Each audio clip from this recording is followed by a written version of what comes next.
مرحبا بكم أحبائي أصدقائي وما كنتوا تتابعوني. أهلا وسهلا فيكم مرة تانية، فيديو جديد، طبخة جديد.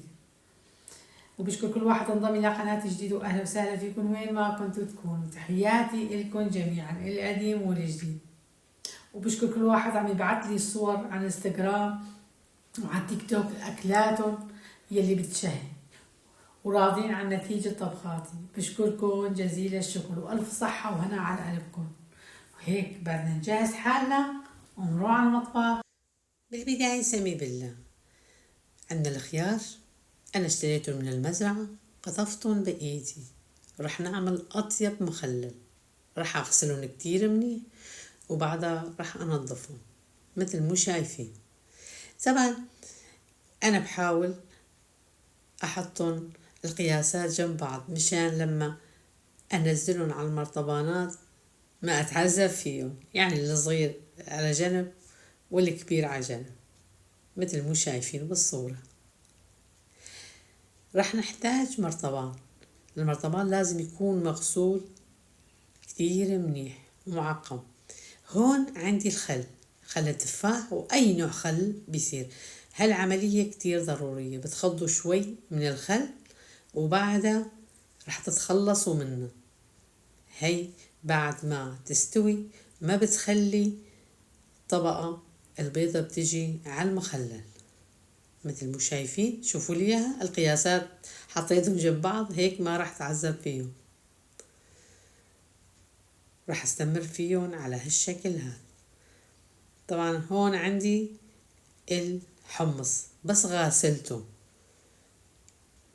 هي كتير ضرورية بين المخللات، بتسرع عملية التخليل وتوازن الاستواء. يلي حابب يسأل ليش عم ننزل الحمص. طبعا هي كمان خضيتها بالخل القنينة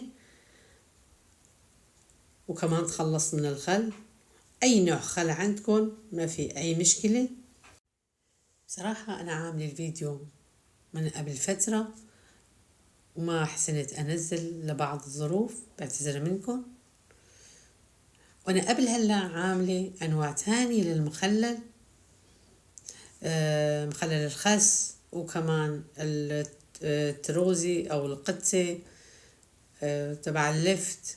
رح حطهم كلهم بصندوق الوصف يلي حابب يشوفهم أو يستفيد منه. مثل ما شايفين أهم شي لا تنسون الحمص. هيك بنزلهم على المرطبان لتخلص كل الكمية. وإذا في فلفل شوي حدة كمان تعطي طعم كتير طيبة.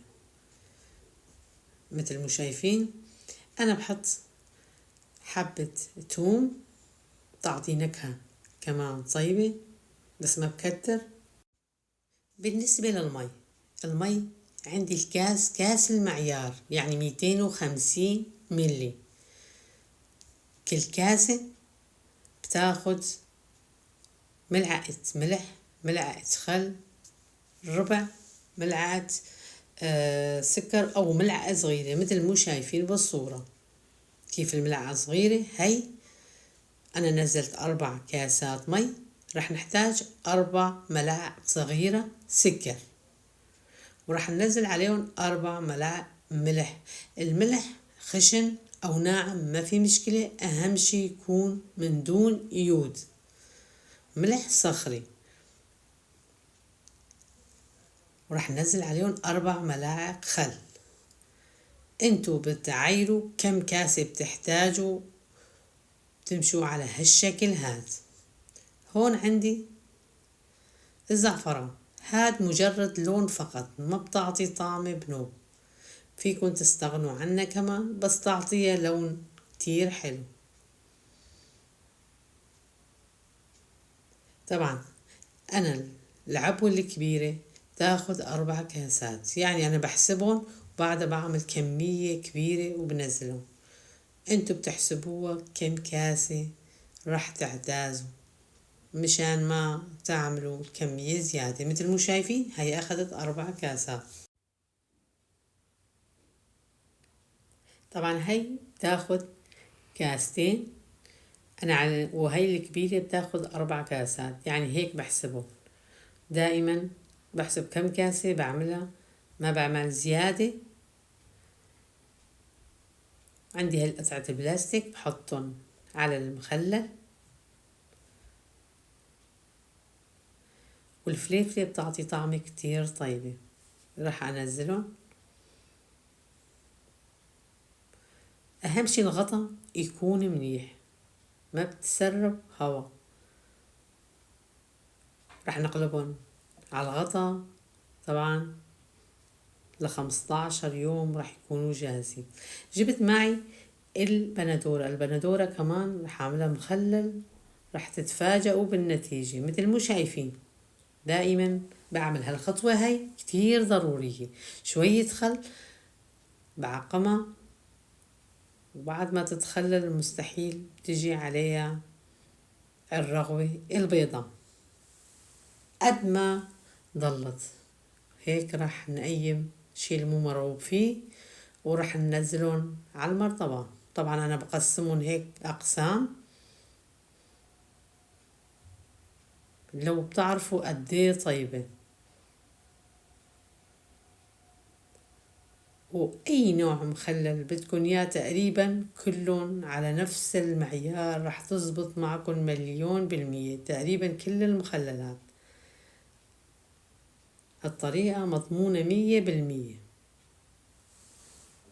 طبعا المي من الحنفية، مي عادية بعمل فيها المي والملح مثل ما شايفين. راح نحتاج توم كمان، الحمص، وحبة فليفلة، وبعدها راح انزل المي نفس المعيار راح اعملها. كان عندي هون 5 كاسات، راح انزل عليها 5 ملاعق سكر صغيرة، شفتوا الملاعق كتير صغيرة، و5 ملاعق ملح كبيرة، وراح انزل كمان 5 ملاعق خل. كمان الخل اي نوع خل بدكن اياه فيكن تضيفوه. راح نحركن كتير منيح، وبعدها راح نسكرها ل15 يوم ونرجع لكم. وهي هي النتيجة. النتيجة ما بتستاهل كلمة حلوة ودعوة منكم، وبشكر كل واحد يدعمني ولو بنقطة. تحياتي لكم جميعا وين ما كنتوا تكونوا. لو بتشموا الريحة قديه طيبة، والقرشة فوق ما بتتصوروا. واي شي بدكن اياه اكتبوا لي تحت في الكومنتات، انا جاهزة على الرد.